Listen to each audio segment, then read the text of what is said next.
One garage, one idea, one guy who everyone thought was out of his mind. Everyone said it would never work. They were very wrong.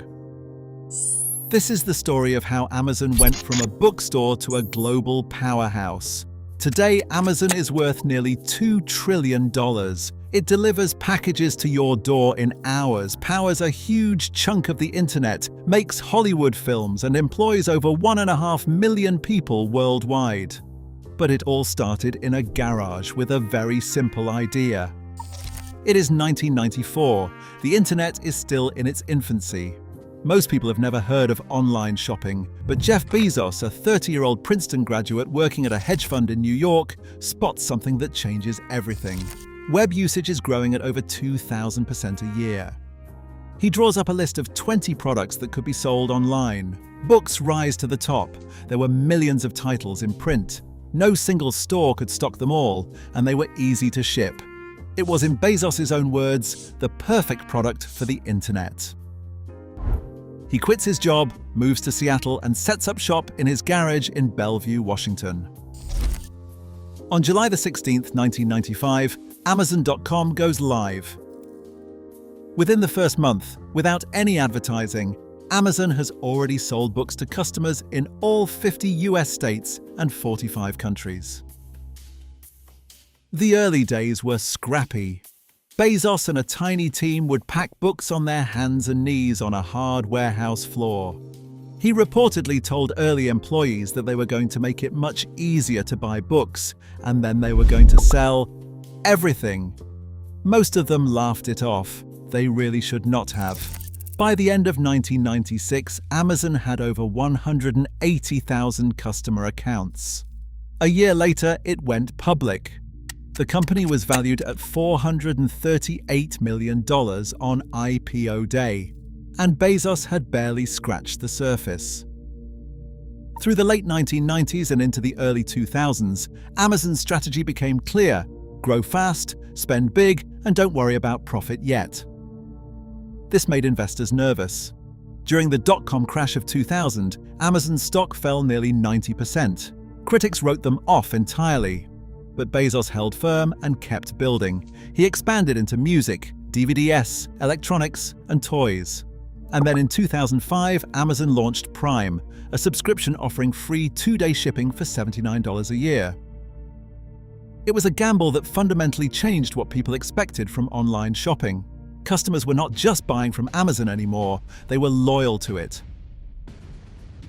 Then came the moves that truly separated Amazon from every other retailer on the planet.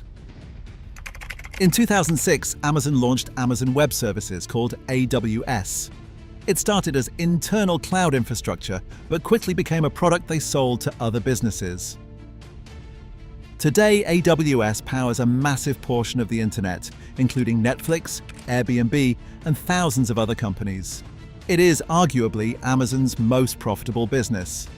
In 2007, they released the Kindle, disrupting the book publishing industry, the very market where they started. In 2014, they launched Alexa and the Echo speaker, placing themselves inside millions of homes.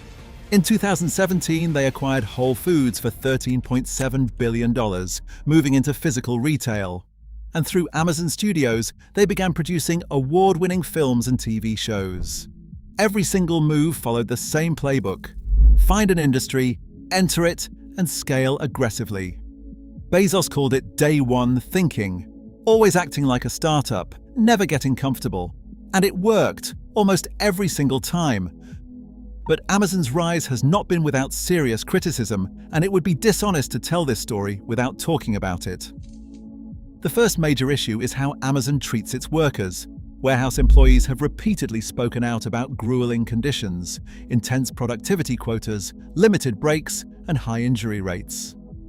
Investigations by journalists and labor groups found injury rates inside Amazon warehouses significantly above the industry average. In 2022, Amazon workers in Staten Island made history by forming the company's first US union, a direct response to those conditions. Amazon fought the vote hard, but the union passed anyway. Then there's the question of competition. Amazon has faced accusations of using its marketplace to undercut third-party sellers, allowing small businesses to build an audience on their platform, then launching Amazon's own version of the same product at a lower price. That sparked antitrust investigations in both the US and Europe. In 2023, the US Federal Trade Commission filed a landmark lawsuit against Amazon, alleging it illegally maintains monopoly power across its retail and marketplace businesses. Privacy is another ongoing concern.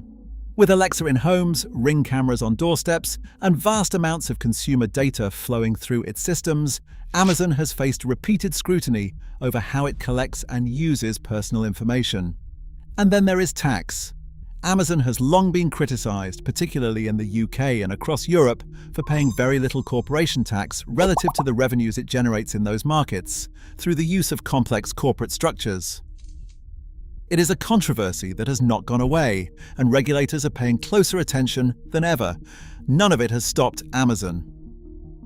But these issues matter, and they are increasingly shaping how governments, workers, and everyday people view this company. So where does Amazon stand today, and where is it heading? Right now, Amazon is one of the 5 most valuable companies in the world. Prime has over 200 million subscribers globally. AWS generates billions in profit every single year. And Amazon's advertising business, which most people don't even think about, has quietly become a major revenue stream, now competing directly with Google and Meta for ad spend. In 2021, Jeff Bezos stepped down as chief executive officer, handing the role to Andy Jassy, the man who built AWS from the ground up. Bezos moved into the role of executive chairman, turning his attention to other ventures including Blue Origin, his space exploration company. As for what's next, artificial intelligence is the clearest answer.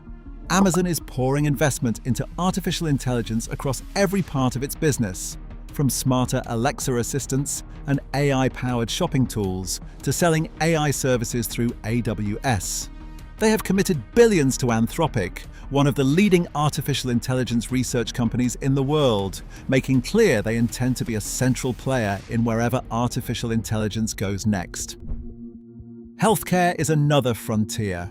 Amazon acquired One Medical in 2023, giving it a real foothold in primary care. Drone delivery, after years of development, is now beginning to roll out in select markets. Their logistics network, built originally just to support their own deliveries, is now being offered as a service to other businesses. Jeff Bezos once said, "We are stubborn on vision, but flexible on details." That line might explain Amazon better than anything else. The vision has never changed. The details have shifted constantly. From a garage in Bellevue to a $2 trillion empire, Amazon's story is one of relentless ambition, extraordinary innovation, and very real controversy. Whether you admire it or distrust it, there is no denying it. Amazon changed the world, and if they have anything to say about it, they are just getting started. If you found this fascinating, hit subscribe for more stories like this. There are plenty more where this one came from.